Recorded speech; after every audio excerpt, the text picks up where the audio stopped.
દોસ્તો, આપણે બધા નીતા અંબાણીને જાણીએ છીએ, પરંતુ મોટાભાગના લોકોની નજરમાં તે માત્ર મુકેશ અંબાણીની પત્ની છે. પરંતુ એશિયાના સૌથી ધનિક વ્યક્તિની એ પત્ની હોવા ઉપરાંત નીતા અંબાણીની પોતાની એક અલગ ઓળખ છે. દોસ્તો, આ નીતા અંબાણીના લગ્ન જીવન વિશે બહુ ઓછા લોકો જાણતા હોય છે.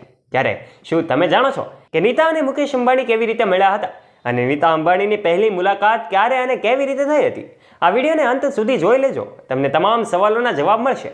અને આ વિડીયોને એક લાઇક કરી દેજો, નીચે રહેલું બેલ આઇકન દબાવીને અમારી ચેનલ ધ ડીએ મોટિવેશનને અવશ્ય સબસ્ક્રાઇબ કરી લેજો, જેનાથી આવા જ રોચક અને રસપ્રદ વિડીયોઝની નોટિફિકેશન્સ મળતી રહે આપને સૌથી પહેલા. નીતા અંબાણીનો જન્મ 1 નવેમ્બર 1964ના રોજ મુંબઈ એટલે કે મહારાષ્ટ્રમાં એક મધ્યમ વર્ગના પરિવારમાં થયો હતો અને એવો બિરલા કંપનીમાં ઉચ્ચ હોદ્દા પર હતા. નીતાએ તેનું પ્રારંભિક શિક્ષણ મુંબઈથી જ કર્યું હતું. ત્યારબાદ તેણે મુંબઈ મહારાષ્ટ્રની Narsee Monjee college of commerce and ઇકોનોમિક્સમાંથી કોમર્સની ડિગ્રી મેળવી હતી. આ સાથે તે એક પ્રશિક્ષિત ભરતનાટ્યમ નૃત્યાંગના પણ છે. નીતા અંબાણીનો જન્મ એક ગુજરાતી પરિવારમાં થયો હતો, જ્યાં સંગીત અને શાસ્ત્રીય નૃત્યને હંમેશા પસંદ કરવામાં આવતું હતું અને એની માતા એક પ્રખ્યાત ગુજરાતી લોક નૃત્યાંગના પણ હતા. નીતાએ પણ નૃત્યમાં ખૂબ જ રસ દાખવવાનું શરૂ કર્યું હતું. જ્યારે તેણીની માતા ચાર્ટર્ડ એકાઉન્ટન્ટ બનવા માંગતી હતી, ત્યારે નીતા અંબાણી તેના ભરતનાટ્યમ નૃત્ય માટે સમગ્ર ગુજરાતમાં ખૂબ જ પ્રખ્યાત હતી. એના ઘણા બધા પરફોર્મન્સમાંથી એક ધીરુભાઈએ પણ જોયા હતા. તેઓ એમ કહેવાય કે આ નીતાના શાનદાર પ્રદર્શનથી ખૂબ પ્રભાવિત થયા હતા. ધીરુભાઈ અંબાણીની હું વાત કરી રહ્યો છું. આ ધીરુભાઈ અંબાણીએ એમના નૃત્યમાં અદ્ભુત સુંદરતા દર્શાવી હતી, જે બિરલા કંપનીના પ્રાંગણમાં યોજાયો હતો અને ધીરુભાઈએ એના વિશે નીતા સાથે સંબંધિત તમામ માહિતી લીધી હતી.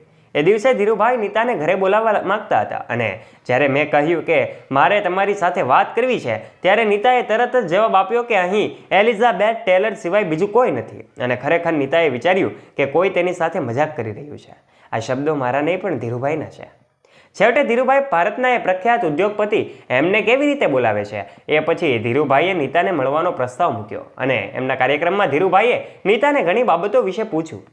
શિક્ષણના શોખ અને રસોઈ કૌશલ્યને લગતા પ્રશ્નો પૂછ્યા. પછી તેણે નીતાને પોતાના ઘરે આવવા આમંત્રણ આપ્યું. નીતા ધીરુભાઈ અંબાણીના ઘરે ગઈ. નીતા અંદર આવી બધા સાથે બેસીને વાત કરવા લાગી અને પછી મુકેશ સાથે એ બહાર ક્યાંક મળવાનું નક્કી કર્યું અને બંને એકબીજા સાથે વાત કરવાનું શરૂ કરે છે. અહીંથી એમની એ પહેલી મુલાકાત ચાલુ થાય છે. એ નીતાએ મળવાનું શરૂ કર્યું અને તે પણ આ સંબંધને લઈને ખૂબ મૂંઝવણમાં હતી. તે પહેલાં તેનું ભણતર પૂરું કરવા માંગતી હતી અને ધીરુભાઈના નિર્ણયથી વાકેફ હતી, પણ તે આ સંબંધને થોડો સમય આપવા માંગતી હતી. જ્યાં સુધી તેણે તેના પ્રશ્નનો જવાબ ન આપ્યો ત્યાં સુધી નીતા પાસે કોઈ વિકલ્પ નહોતો અને તેણે લગ્ન માટે હા પાડી. આમ નીતાએ મુકેશ અંબાણી સાથે લગ્ન કરી લીધા. નીતા એક સામાન્ય છોકરી હતી અને તે ઈચ્છતી હતી કે મુકેશ એમનું જીવન નજીકથી જોવે. તેથી એક દિવસ નીતાએ મુકેશને કહ્યું કે જો તારે મારી સાથે લગ્ન કરવા હોય તો મારી સાથે મુંબઈની એસટી બસમાં મુસાફરી તારે કરવી પડશે.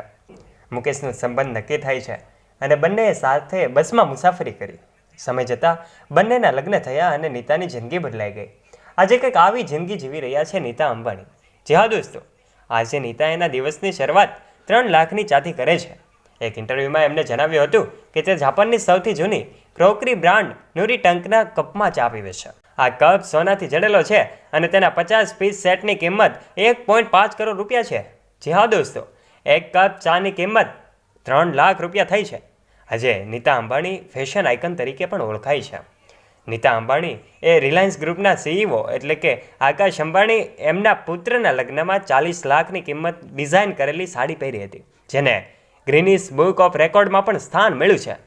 આ સાડી ચેન્નઈના એકાશીપુરમ ખાતે 36 કુશળ મહિલા કારીગરો દ્વારા તૈયાર કરવામાં આવી છે. આ સાડીનું વજન આશરે 8 કિલો હતું, જેને બનાવવામાં આખું વર્ષ લાગ્યું હતું. આ સિવાય પણ નીતા અંબાણીના અનેક શોખ રહ્યા છે. હવે દોસ્તો, સ્ત્રી કોઈ પણ હોય, પરંતુ તે ગમે ત્યારે બહાર જાય છે તો તેના હાથમાં બેગ તો હોય જ છે.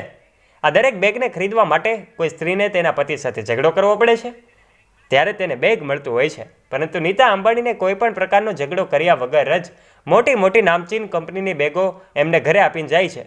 અને નીતા અંબાણીની સૌથી ફેવરિટ એ બેગ જોવા જઈએ તો એ ગણેશની મૂર્તિવાળી બેગ છે, જેના ઉપર હીરા જડેલા છે અને તેની કિંમત જોવા જઈએ તો 1.5 કરોડ રૂપિયા જેટલી છે. આ ઉપરાંત તેની પાસે એક બીજી પણ બેગ છે, જેની ડિઝાઇન એકદમ ક્રોકોડાઇલ જેવી છે અને તેની કિંમત લગભગ 6 કરોડ રૂપિયા જેટલી છે. આટલું જ નહીં દોસ્તો, મહિલાઓની બધી જ વસ્તુની વાત કરીએ અને એમાં જો લિપસ્ટિકની વાત ન થાય તો એવું બની જ ન શકે.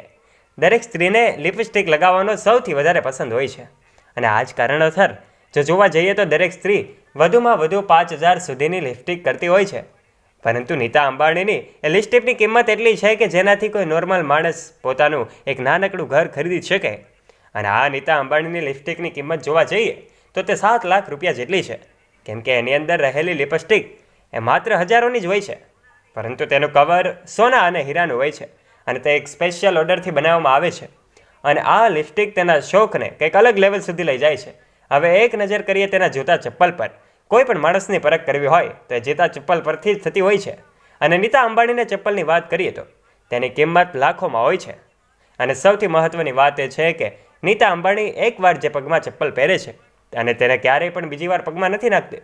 હવે દેશના અમીર માણસની પત્નીની ઘણી બધી વાતો કરી, હવે જોઈએ એમના પાણી વિશે. આમ જોવા જઈએ તો દરેક નોર્મલ માણસ સાદું પાણી પીવે છે, જેમ કે હું અને તમે. પરંતુ દોસ્તો, નીતા અંબાણી જે પાણી પીવે છે એ પાણીનો ઉપયોગ કરે છે. એ પાણી દુનિયાનું સૌથી મોંઘું પાણી છે અને તેને એક સોનાની અને એક કાહાની બોટલમાં રાખવામાં આવે છે. અને તે બોટલની અંદર એવા ઘણા બધા તત્વો મળે છે કે જે અંદરના રહેલા પાણીને ઓટોમેટિક શુદ્ધ રાખે છે. તો દોસ્તો, આ હતું મુકેશ અંબાણી અને નીતા અંબાણીનું લગ્ન જીવન. આ વિશે તમે શું કહેવા માંગો છો? નીચે કમેન્ટ બોક્સમાં કમેન્ટ કરીને જરૂરથી જણાવજો. વિડીયોને લાઇક કરી દેજો અને આવા જ રોચક અને રસપ્રદ વિડીયોઝ નિહાળવા માટે અમારી ચેનલ ધ ડીએ મોટિવેશનને અવશ્ય સબસ્ક્રાઇબ કરી લેજો. ફરી મળીશું નવા વિડીયો સાથે. ત્યાં સુધી આપ સૌ દોસ્તોને જય હિન્દ, જય ભારત.